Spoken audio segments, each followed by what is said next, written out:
रामनवमी पर श्री कृष्ण जन्मस्थान में गूंजा जय श्री राम। पंचामृत से हुआ भगवान राम का भव्य अभिषेक। धर्मनगरी मथुरा में रामनवमी के पावन अवसर पर श्रद्धा और आस्था का अद्भुत संगम देखने को मिला। श्री कृष्ण जन्मस्थान परिसर में भगवान श्री राम का विधि विधान से भव्य अभिषेक किया गया। सुबह से ही मंदिर परिसर में श्रद्धालुओं की भारी भीड़ उमड़ पड़ी। वैदिक मंत्रोच्चारण और शंखनाद के बीच भगवान श्री राम का पंचामृत दूध, दही, घी, शहद और शक्कर से अभिषेक किया गया। जैसे ही शंख की गूंज वातावरण में फैली, पूरा परिसर जय श्री राम के उद्घोष से गूंज उठा। पंचामृत अभिषेक के उपरांत भगवान श्री राम की भव्य आरती भी की गई। आरती के दौरान मंदिर परिसर दीपों की रोशनी और घंटियों की मधुर ध्वनि से भक्तिमय हो उठा। मंदिर के पुजारियों ने बताया कि रामनवमी के दिन अभिषेक का विशेष महत्व होता है। इस अवसर पर विशेष पूजा अर्चना और आरती का आयोजन भी किया गया। श्रद्धालुओं ने भगवान श्री राम के दर्शन कर सुख समृद्धि और शांति की कामना की।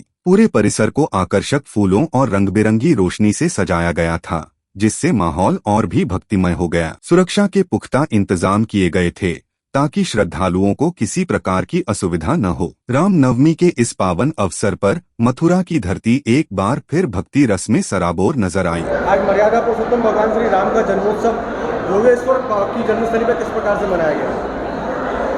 ये हमारा परम सौभाग्य है कि भगवान श्री की जन्मदिन पर उनके चरणों की सन्निधि में हम मर्यादा पुरुषोत्तम श्री राम जी का भी जन्मोत्सव मना रहे हैं। और एक आज सौभाग्य का विषय है कि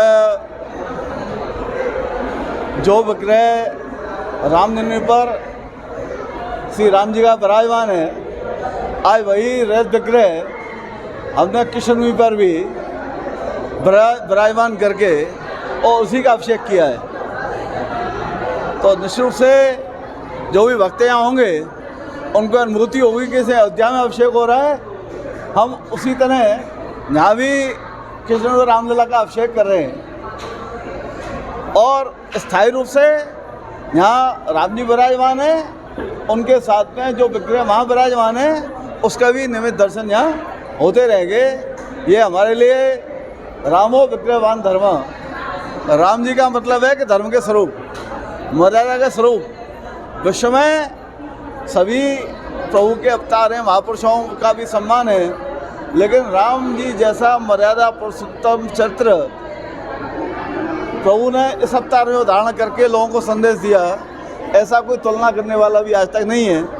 राम राज्य की लोग कल्पना भी कर लें, लेकिन राम जी ने वह जो है वैसे ही राज्य स्थापित करके दिखाया।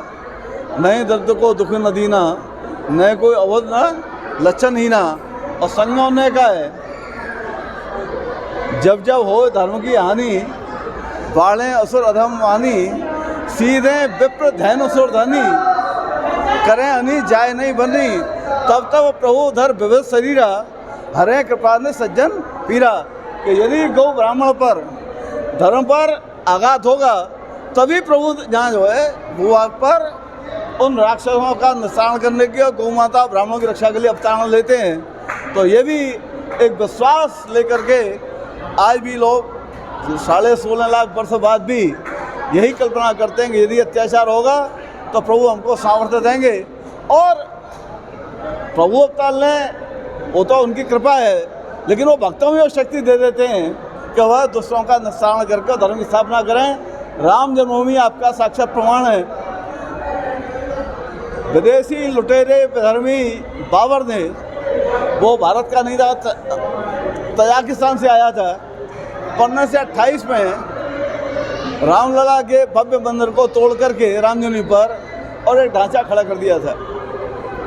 हमारे पुरखों ने कभी चैन से सांस नहीं ली, बराबर प्रयास करते रहे और लगभग 3.5 लाख पुरखों के बलिदान के बाद में 500 साल बाद आज हम रामलला की जन्मभूमि पर ही रामलला का भव्य दिव्य मंदिर स्थापित करके और वहाँ राम जी के दर्शन कर रहे हैं। और आज विश्व भर में उसी स्थान का लोग गुणगान करके जय जयकार कर रहे हैं। तो वह प्रभु ने सामर्थ्य दी भक्तों को, तो उसका सुर हम देख रहे हैं। तो प्रभु ऐसी सामर्थ्य, वह कृष्णनवमी पर भी एक विधर्मी औरंगजेब ने भगवान का जो मूल स्थान था उसको तोड़ करके और ढांचा खड़ा कर दिया।